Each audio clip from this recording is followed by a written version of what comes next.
বিসমাহ মারুফ এবং তার কন্যা ফাতিমাকে কেন্দ্র করে ভারতের নারী ক্রিকেটারদের আনন্দ ভাগাভাগি এবং সেলফি তোলার এই ছবি ভাইরাল হয়েছিল বেশ, যেটাতে ভাবা দিয়েছিলেন সচিন টেন্ডুলকারের মতো রতি মহারথীরাও। ক্রিকেটের পাশাপাশি মায়ের দায়িত্ব যে পুরোপুরি ভাবে পালন করা যায় সেটার উজ্জ্বল দৃষ্টান্ত হয়ে আছেন বিসমাহ মারুফ। ক্রিকেটে এমন ছবি হয়তো আবারও সাড়া ফেলবে, অনেকেই প্রশংসাও করবেন। তবে মা আর মেয়ের নামটা যে সেখানে বিসমাহ আর ফাতিমা থাকছে না, কারণ ক্রিকেটকে বিদায় জানিয়েছেন বিসমাহ।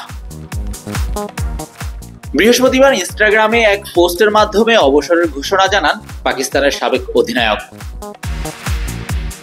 যে খেলাটা আমি সবচেয়ে ভালোবাসি সেখান থেকে অবসর নেওয়ার সিদ্ধান্ত নিয়েছি।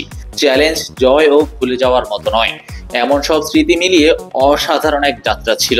আমার ক্রিকেট ক্যারিয়ারের শুরু থেকে পরিবারের সমর্থন ছিল, সেজন্য পরিবারের প্রতি কৃতজ্ঞতা জানাই।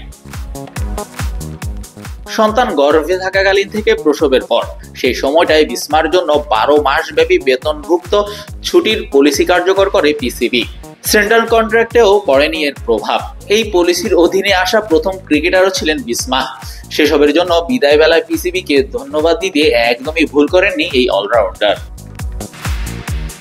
পিসিবির কাছ থেকে যে সমর্থন পেয়েছি সেটি অমূল্য। বিশেষ করে তারা আমার জন্য প্রথমবারের মতো মাতা পিতা সংক্রান্ত পলিসি গ্রহণ করেছেন। তাতে মায়ের দায়িত্ব পালনের পাশাপাশি সর্বোচ্চ পর্যায়ে দেশের প্রতিনিধিত্ব করতে পেরেছি। ক্যারিয়ার জুড়ে যে কোনো জায়গায় যে কোনো ভাবে আমাকে অকুণ্ঠ সমর্থন দিয়ে যাওয়ায় ভক্তদের কাছে গভীরভাবে কৃতজ্ঞ।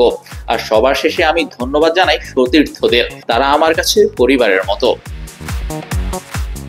পাকিস্তানকে 2022 সালের ওয়ানডে বিশ্বকাপ, 2020 এবং 2023 টি-20 বিশ্বকাপে নেতৃত্ব দেওয়া এই অলরাউন্ডার পাকিস্তানের হয়ে খেলেছেন রেকর্ড 276 ম্যাচ। নামের পাশে দেশের হয়ে রেকর্ড সর্বোচ্চ 6262 রান, আছে 80টা উইকেটও, সব মিলিয়ে 33টা 50। 18 বছরের ক্যারিয়ারে খেলেছেন 4টা ওয়ানডে বিশ্বকাপ আর 8টা টি-20 বিশ্বকাপ।